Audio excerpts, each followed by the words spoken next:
ఆచి chicken masala.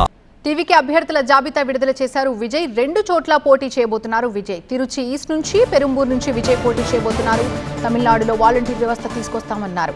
CM తరపున ప్రజా సేవకులుగా వీరు పనిచేస్తారని తెలిపారు. గ్రామ వాలంటీర్ తరహా వ్యవస్థ కూడా తీసుకొస్తామని తెలిపారు. పార్టీ తరపున కొత్త వారికి అవకాశం ఇస్తున్నట్టుగా చెప్పారు విజయ్.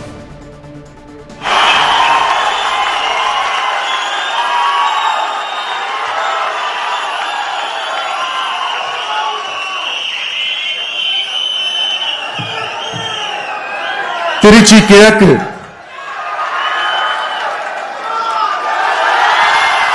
சி ஜோசப் விஜய்,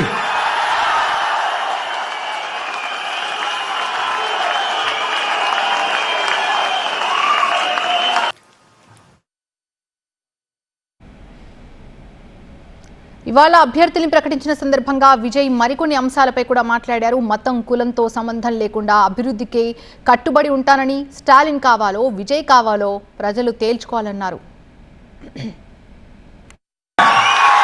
இந்த 4 முனை போட்டி 40 முனை போட்டின்னு எத்தனை முனை போட்டின்னு எத்தனை உருட்டினாலும் இங்கே 2 முனை போட்டி தான்.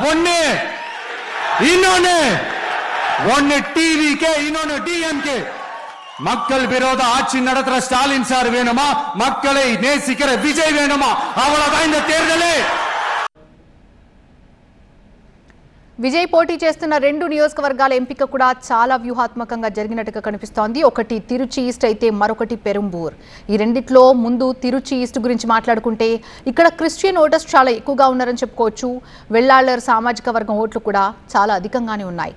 విజయ్ కూడా అదే సామాజిక వర్గానికి చెందిన వ్యక్తి కావడం కూడా అతనికి బాగా కలిసి వచ్చే అంశంగా అంచనా వేస్తున్నారు.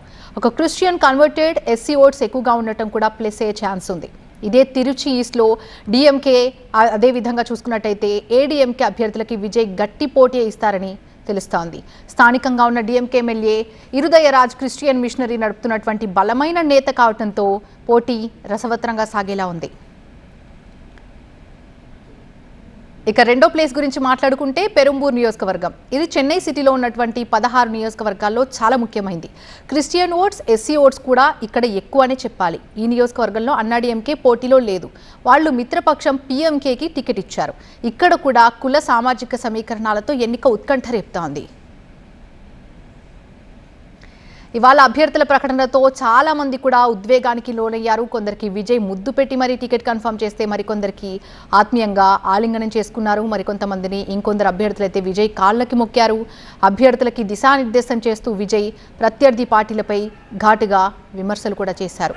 సినిమాల నుంచి వచ్చారని, తన పార్టీ గురించి తక్కువగా మాట్లాడుతున్నారని, అందరికీ ఫలితాలతో సమాధానం చెప్తామన్నారు.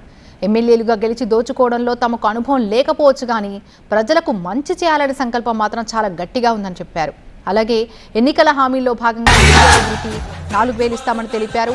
తమిళ పార్టీలకు ఎన్నో అవకాశాలు ఇచ్చారు. తనకొక ఛాన్స్ ఇవ్వాలని కోరుతున్నారు. పరిశ్రమల్లో, ఉద్యోగాల్లో స్థానికులకి ప్రాధాన్యత ఇస్తామని, ఆయా జిల్లాల్లో ఏర్పాటయ్యే పరిశ్రమల్లో స్థానికులకే ఉద్యోగాలను స్పష్టం చేశారు. యువతకి పీహెచ్డీ వరకు చదువుకునేందుకు 20 లక్షల ఆర్థిక సాయం అందిస్తామని చెప్పారు. తమిళనాడులో ఉన్నటువంటి యువత కోసం, ప్రాధాన్యం కోసం ప్రత్యేక కౌన్సిల్ ఏర్పాటు చేస్తామని మేనిఫెస్టో హామీల్ని కూడా వివరించుకొచ్చారు. పరిశ్రమల్లో ఉద్యోగాల్లో 75% ఉద్యోగాలు తమిళులకే ఇస్తామని హామీ ఇచ్చారు.